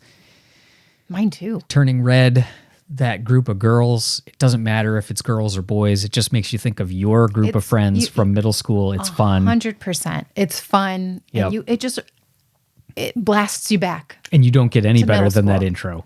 No. Or that intro is the best. It's amazing. I mean, I'm like serious right now. That intro was so different. And that's what I love. Like, that was such a different thing for Pixar to do. That's one of my favorite intro of any Pixar film. Yeah. How she's talking and doing all that. Unbelievable. I love it. I love it so much. The fact, the writing there too, one of my favorite parts is like... And then she's like, grooving with the logo. Yes. That's exactly what I'm talking about. I love it. So I love that she grooves with the logo, points to it and everything. And that was a different stylized version too. Yep. So it felt new. It felt unique, but it still was the Pixar style, just different character look. Yeah. Because it was like the beam mouth. I mean, Luca's the same way. Yeah. But but then the other thing I loved was the fact that like the score interplayed. Usually characters don't interplay with the score. Like, while the score had flute going on, it then went into her playing a flute solo in her band class. And then she's like, I'm old enough, and she throws the ID up to the bus driver, and he reacts as part of her dialogue for explaining to us the background of the film. Okay. That she's like, I'm 13, I'm an adult in the eyes of the Toronto Transit Authority, at least. Like, yeah, that intro is so next level. Yeah. Gosh, so it's such cool. a good film. So cool. Now, we had concerns, and we have concerns with the ending. Kind of some of the concert doesn't draw us in as much as it could have with the ceremony there. But man, oh man, there's still so many amazing things with that film. All right. We already touched on the LEO delays. I also wanted to talk about A Real Bug's Life. I tried to watch some of it. They got greenlit for a season 2, but the one thing I cannot let go of is why in the heck did they not have Dave Foley, who voiced Flick, or somebody else from that franchise, narrate that show? Yeah. They could have thrown some fun, original animation or toolkit animation that they could have given to junior animators or interns to throw over those clips. Instead, the only thing that harkens back to an actual Bug's Life reference is the styling of the logo. I'm watching this show feeling like, all right, I'm going to get a little You're gonna like see a little something. I'm going to get a little flick like toolkit animation in the corner here with him like pointing to some like fast facts about bugs. Yeah. Did you know ants are blah blah blah? Yeah. Or the whole series, like, you remember me? I voiced Flick from the lovely film A Bug's Life. Go check it out on Disney Plus after you finish this. Nope.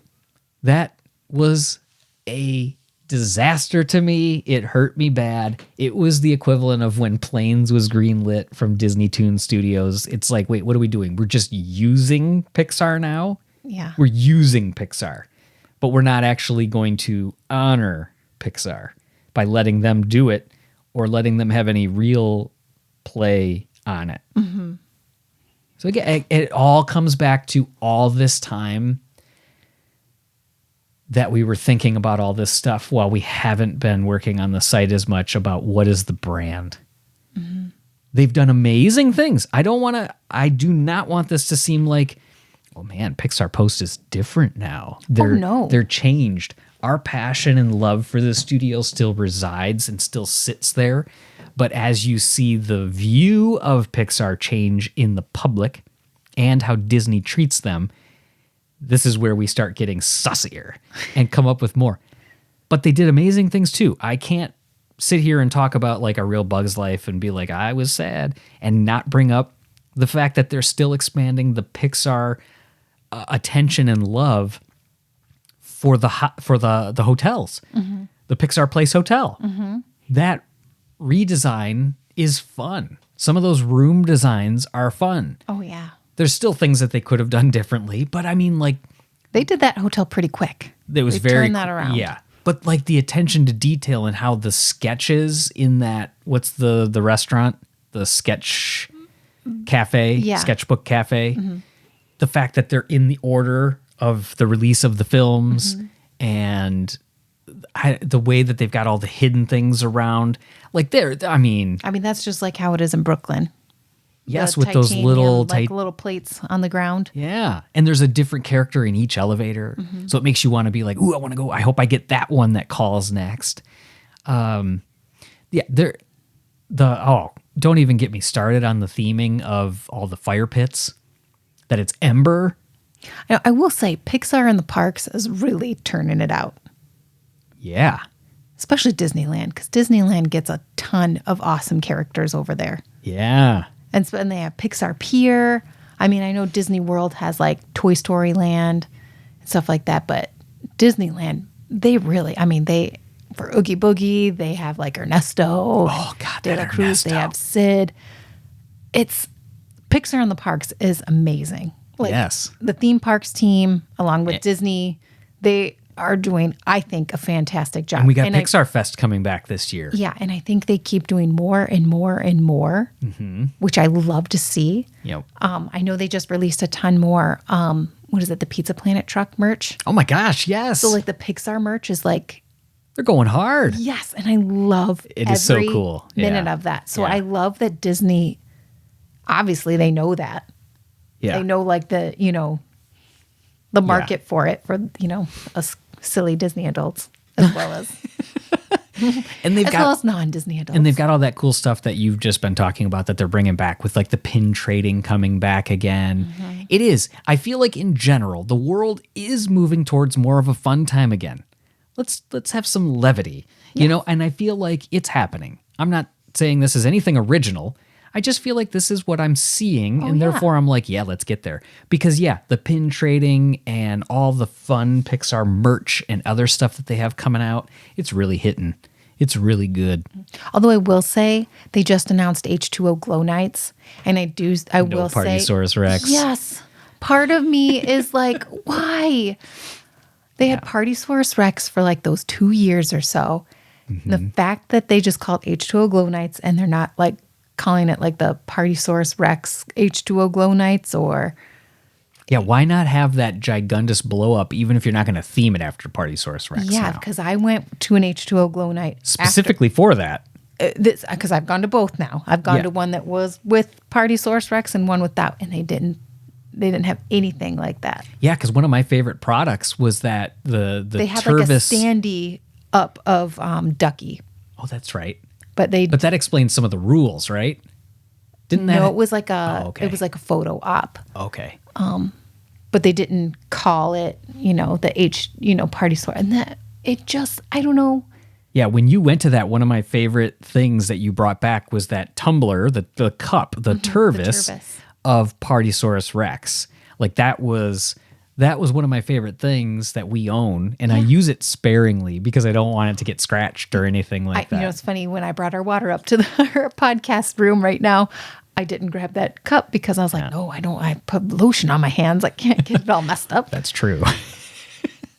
But that's one thing I wish Disney would incorporate back is Yeah. Partysaurus Rex back into that event. Well, let's hope it's just like an up and down. Yeah. Hey, one of the other things you've mentioned that you wanted finally was when are Barley and Ian going to premiere in parks or show up in parks again? Is that going to be part of Pixar Fest again?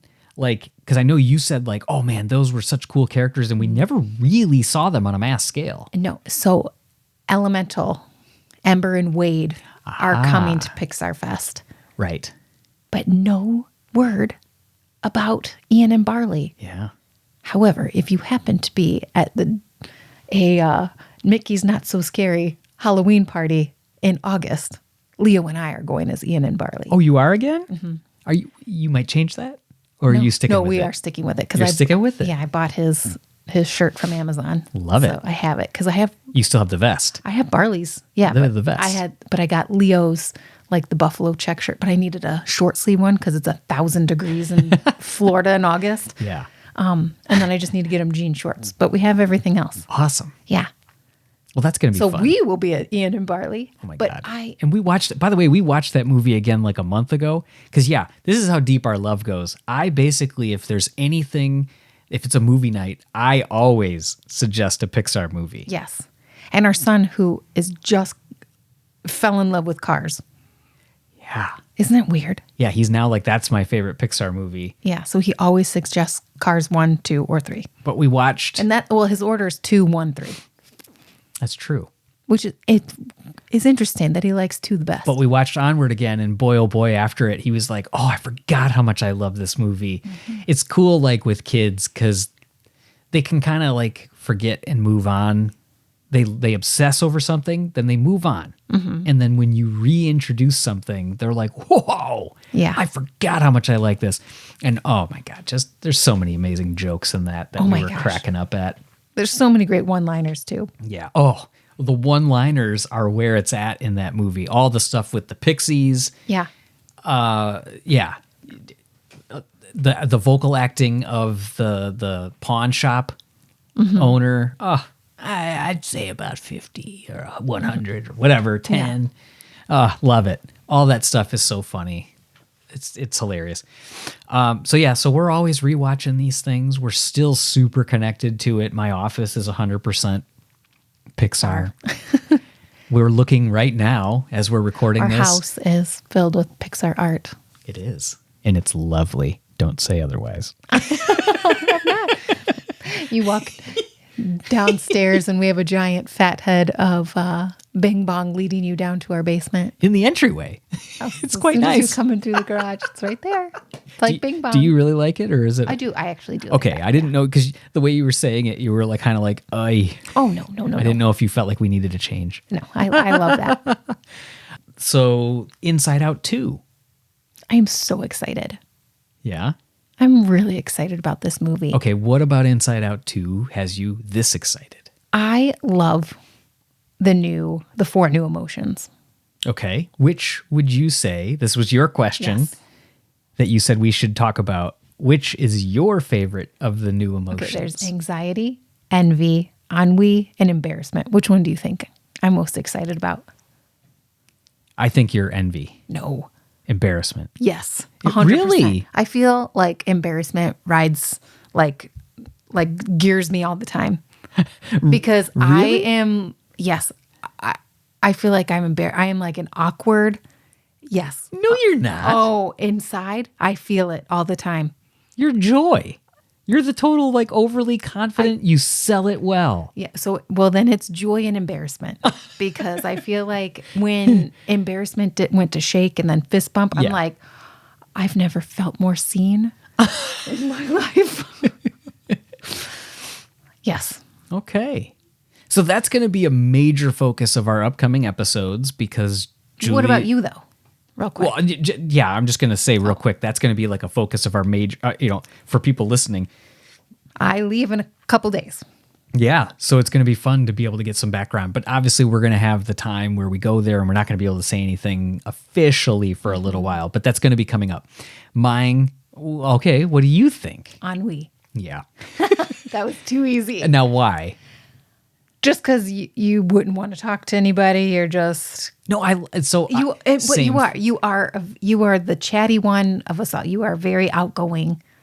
Okay, here's my reason why. I feel like fear is my favorite. Yeah. I feel like the repressed or afraid emotions have the best one-liners. So I feel like that's why I'm going to like ennui the best, because I feel like it's going to be like those like throw out lines where people are going to be like, okay, ennui. Mm-hmm. And somebody in our forum mentioned it. I wish I had the name. I will have to look it up later. But somebody mentioned that in the poster, you can see that ennui it appears that they're controlling the control panel. Oh, yeah, from their phone. From the phone. And they were like, that's such a fun observation that can't even be bothered to get up from the couch like a teenager. Oh, yeah. I love that. And that's why I love it, too, because from a teenager perspective, that was my situation as a teenager. I wasn't awkward. I wasn't embarrassed. I was like, ugh. I was so like the wear all black, sit in the corner by myself. Don't even talk to me. You don't even understand. You don't even know. So that's another reason. But just like Fear, I feel like Fear had the greatest one-liners, and the stuff that made me laugh in the first film, I feel like Ennui is going to be one of those for me. I don't know that Ennui not having a lot of lines, like I don't know will they have a lot of lines? I don't know. But I feel like I'm going to connect. Yeah. I'm really excited about this film, though. I agree. I love how... And I'm really excited to see Kelsey, because this is Kelsey Mann's like feature film directorial debut. Right. So he directed Party Central. The Party Central short, which was a part of the Monsters University franchise, and it was in front of which Muppets film? The first one, right? Muppets. Just the Muppet movie? The Muppet. Or was it Muppets Most Wanted? Now I can't remember. Oh, shucks. So it was in front of the I think the Muppet movie. Yeah. So, so we're excited to see his directorial feature film debut in the lead role. So that's going to be a lot of fun. I can't wait to hear, you guys chatting and see what, you come back with if, you guys are chatty, having some of a history. So that'll be fun. Yeah. Plus he has ties to where we're at in Michigan. So that's always a fun. Oh, I forgot. He's from here. A fun connection. Yeah. So I think we saw the standee. Oh yeah. I need the to poster. Post that. In theaters today when we went to go see Luca, they had that set up. We we hunted for it a little bit, but it was over by the concession stands in a perfect spot. Yeah. And it looks like it's such a great standee. I love those big ones like that. I do too. Like and the Onward one, and we already know that's already at the studio. That same standee. Yes, because we saw a couple people posting it on their social channels that it was out there. So that's when we first had gotten a look at it. But I was glad that we were able to check it out in person. Makes me wonder what like resin statue they're going to make from this. Ooh, are they? Inside Out, they made 2. Did they? They made the joy and sadness on Bing Bong's wagon, right? No, it said Rainbow Unicorn. Oh, that's right. And Bing Bong. And Bing Bong. Okay. With the wagon. What was I thinking of the wagon? The wagon's there with Bing Bong. Yeah. But it's so the Rainbow Unicorn, I forgot. Yeah, the Rainbow Unicorn's there too. It makes me wonder if they're going to make one. I don't think did they make one for Elemental? No, I don't think so. And I don't remember ever seeing one for Luca. They did one for Lightyear. Lightyear. They had the life-size one that was there. Yeah, it makes me wonder. They don't make it for every. There's a couple that they do and don't. Kind of just depends, I guess. To look and ask. Curious. Oh, yeah. Can we expect to see any fun, characters? I bet because they already have Bing Bong and they already have Rainbow Unicorn, I don't think they're going to make another one for her. Maybe. Because they had, the Elastigirl motorcycle with her stretched out on both sides, and then they have the family on the couch. Mm-hmm. So I don't... Maybe. Yeah, we'll see. You'll see. Yeah, I'll see. Okay, win or lose, we've got the baseball, softball-themed series coming to Disney Plus. Hopefully this spring. Yeah, it was supposed to be last year. I'm so excited about this. We've been anticipating this for so long. It looks so awesome, fun, cute, adorable. I love this storyline of it, that we're going to see a peek of the same story from everyone's perspective. Yep. I think that's a super clever idea. I love it. Now, you know how they usually have a little sneak peek for you guys of a short film or something? Yes. I'm going to throw it out there right now. Did I see the first episode? I think you're going to see an episode and or a special look. I hope so, because now, again, that's time... Carrie Hobson and Michael Yates, who we've talked to Michael Yates on Soul, and we talked to Carrie Hobson. David Lally is involved, too. From a production standpoint. Yeah, but we talked to Carrie Hobson on Toy Story 4, and she's the one that I went and talked to because I was told that she came up with the gag of the Combat Carl's high-fiving, like the one that always had his hand up waiting for the high five, but never happened. Like he'd be like sad while the other one's high five. Wasn't that the Arctic one? Yeah. But yeah, so we've talked to them. I can't wait to see if that's the special look that you get. So that's my early prediction. I think that's going to be your special look. Well, and I bet you nailed it last time when you said you're going to see Carl's date. Yeah. For Elemental. And I looked back and told one of our Pixar people, I was like, TJ knew it. He said this. Well, and my prediction was that I don't know why it was pushed back so far. But my prediction is that it's going to premiere on Disney Plus in either April or May. And again, we don't have any inside information on this. You said to coincide with like baseball. To coincide with the baseball season and like kids, softball. T-ball, softball, all that launching around that time. There's no better time to have a baseball series on Disney Plus than when baseball season kicks off. Mm-hmm. When they were going to do it in like December, it was kind of like, oh, why? But that was already pushed back from the first time. Mm-hmm. So, and then Carrie confirmed on her social media that it's been done for a while. Yeah. So I would love to be able to know what that delay was, but my only hope now is that it aligns perfectly with the baseball season. Yeah. Couldn't be better. But that's why I think they've also kept it, because they're going to show you guys some stuff at the Inside Out 2 event. Oh man, you're going to be right. I know you're going to be right. It's like all my predictions are usually wrong and yours are always right. That's not true at all. Oh, you nail the predictions. So I nail the predictions on events and when things are going to either be announced or happen. You nail the story ones. That's where true. Like I'll come up with these crazy things like with Zurg. Mm-hmm. If you remember in Lightyear, like I was like, he's going to get his cape when he becomes the emperor and all this other stuff. I was going into this whole thing. And I remember like some of the Pixar people after that live stream were like, you're going a little out of left field here. But there was a couple times that you would say things in Elemental, or I can't remember what other movie it was. I forgot. And then but somebody messaged us and they're like, Julie's pretty close there. Yeah. So I feel like you're good on the story side and I'm good on like, when does it make sense logistically to announce this? But we'll see. We'll see. We make a good team then. High five. Okay, so that wraps up the main thing that I think we wanted to talk about in this long return. Oh, yes. We got everything out on the table. I don't know, are we going to keep this as one episode? Should we split it up as two? No, keep it as one. It's just going to be a long return. Let's go for it. All right, so we already teased it. Some future episodes that we're going to be having. We had an interview with Drew Taylor, who was the author that got pulled in to do the Art of Onward book that's already pre-recorded. We've got old recordings that we've never released.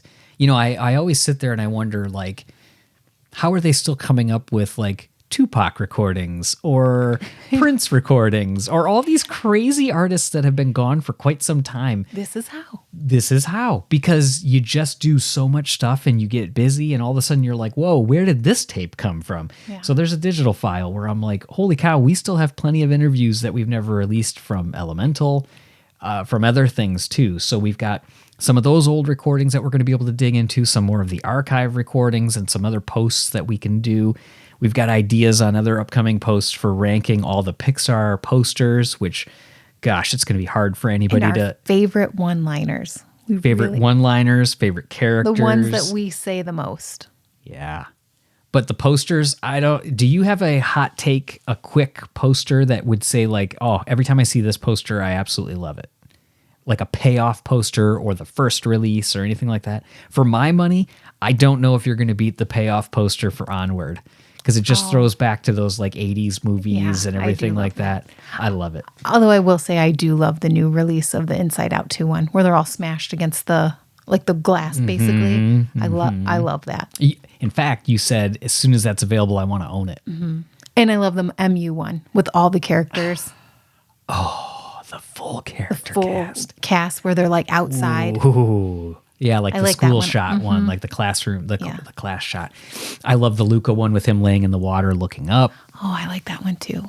I really like that one. Yeah, we said we wanted to like theme our entire downstairs after like that color palette. Mm-hmm.